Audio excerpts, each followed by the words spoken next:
Hey guys, welcome back. Dayne Hughes here at Catalyst Personal Training.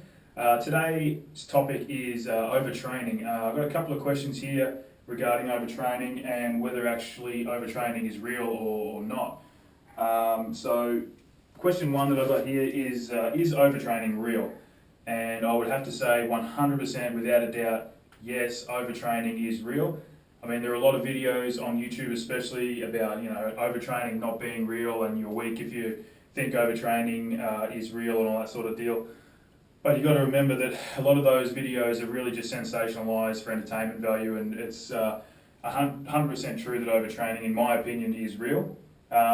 So when you're training, you're using your body's resources. So you're using your body's overall resources to do that workout.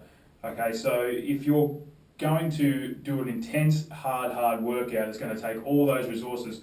Those resources are going to go down to a certain point and it needs time to recover. You've got to remember your body works on a delay system, so your body is going to need X amount of time to recover. And granted, that time does depend or does change individual to individual. Some people are more easily recover than other people. Other people's ability to do endurance in the gym is better than other people's, but generally, if you're going to your maximum effort and you're training really hard, you can definitely overtrain, and you need a certain period of time in between workouts to be able to recover properly and to be able to do the next workout with the same intensity that you just did the previous one with.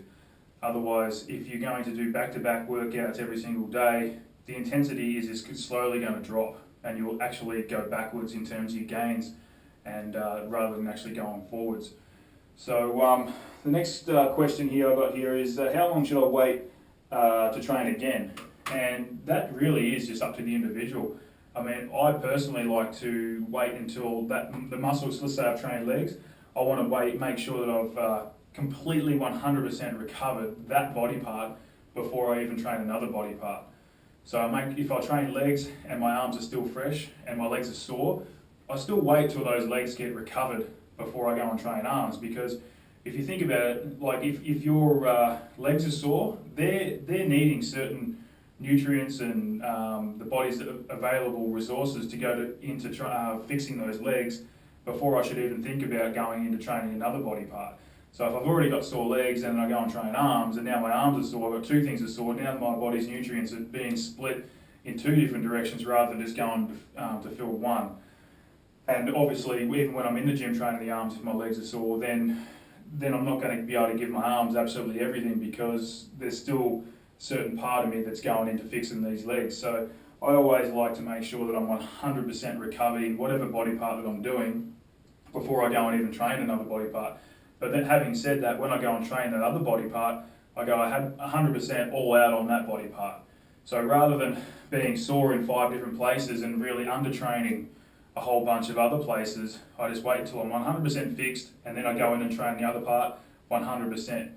You've got to remember that with the bodybuilding, it'll take 10 years or more even to get the body that you want. It's a very snail-paced endeavour, bodybuilding. You can't really, it's not even going to happen in 1 year, 10 years. It's just going to take a long time to get that body that you want. It's a very slow process, regardless of what you see on TV about building a body in 10, 12 weeks or whatever. That doesn't happen in reality, okay? So you need to really give yourself plenty of time to build your body, because it's going to take a long time.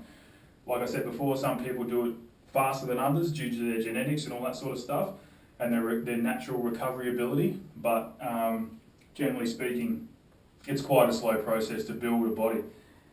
Just want to touch on a little article I read here in the current edition of Ironman Magazine Australia, and it's written by Scott Goebel, and the article is entitled "From Hardcore to Hippie," and basically he goes on in this article about how he's done the same sorts of things where he's trained to absolute failure and exhaustion until he was sick and injured almost and all that sort of stuff, and now he's gotten a lot better approach with his training. So if you've got the current edition of Ironman Australia, that article "From Hardcore to Hippie" is actually a pretty good little read from Scott Goebel. So sum it all up, is overtraining real? Yes, 100%. Personally for me, I find that I can train one day and then have one complete day off, train one day off. Generally I'm pretty much recovered by having that full day off. It took me a long time to work out that, I was doing the same sorts of thing. I was doing 2 days on, 1 day off, or train every day of the week. I've done all that sort of stuff, but nothing ever really gets accomplished because your body's getting pulled in too many directions and nothing actually ever happens. So I find that faster is not always better with bodybuilding. So if you want to get some gains, you got to give your body that time to recover, and especially sleep. So if you want to be a bodybuilder, any spare second you get, try and sleep. The other thing is, I always like to relate bodybuilding to a golf swing. So if you've ever played golf before, you know that when you play golf, if you try and hit the crap out of the ball, you're either going to get a hook or a slice, and you're never really going to go anywhere, or you just be playing army golf, left, right. So what you want to do with bodybuilding is like a golf swing. You just got to get the timing right, hit the sweet spot, and then move forward. I guarantee you, everything in life has a sweet spot, or that perfect little area where everything just seems to go right. And bodybuilding's no different. I guarantee you, the more you try and train something that's already tired, you'll just go backwards. The other thing is, with the bodybuilding, you also, your body is a living, breathing, organic thing, you know what I mean? So it's not like it's in a constant progression going forwards. It's always in fluctuation, your body. So what I mean by that is, if you took a graph, this is what I like to sometimes explain to people. If you take a graph, this is a really crappy graph, but your body is in constant fluctuation like this. Actually, I don't know if you can see that colour.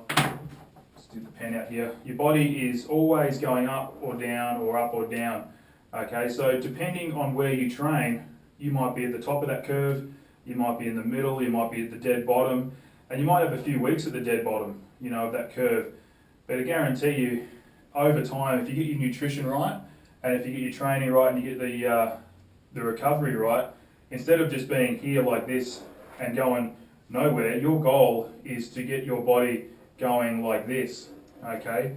You're progressively going up, okay, towards your goal, but on going up, you're still going to have fluctuations. So you still might be here, you still might be the top, you still might be the bottom, you still might be the top or in the middle. It doesn't matter where you're on that curve, but at least you're not going nowhere.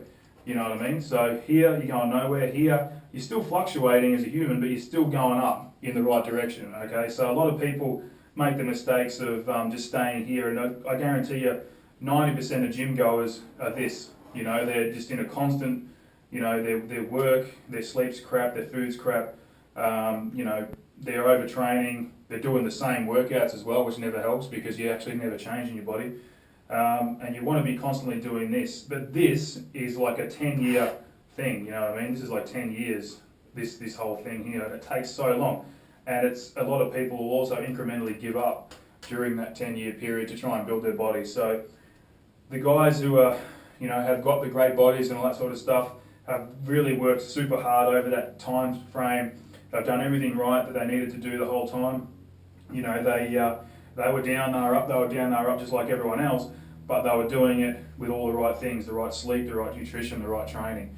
And after the 10-year period, they've got their body. So if you want to get further ahead, you've got to start to look after yourself, and you've got to do all the right things all the time over that 10-year period, or however long it takes your genetics to build your body or to get where you want to get to. So yeah, summing up, guys, 100% real, overtraining is.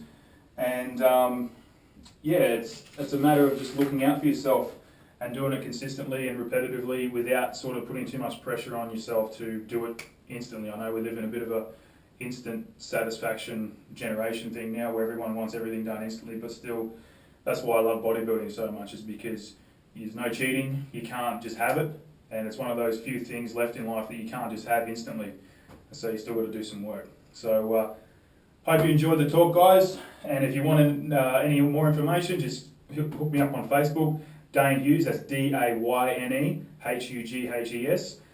Check me out on Facebook and shoot us a message if you have any more questions. So don't overtrain. See you guys.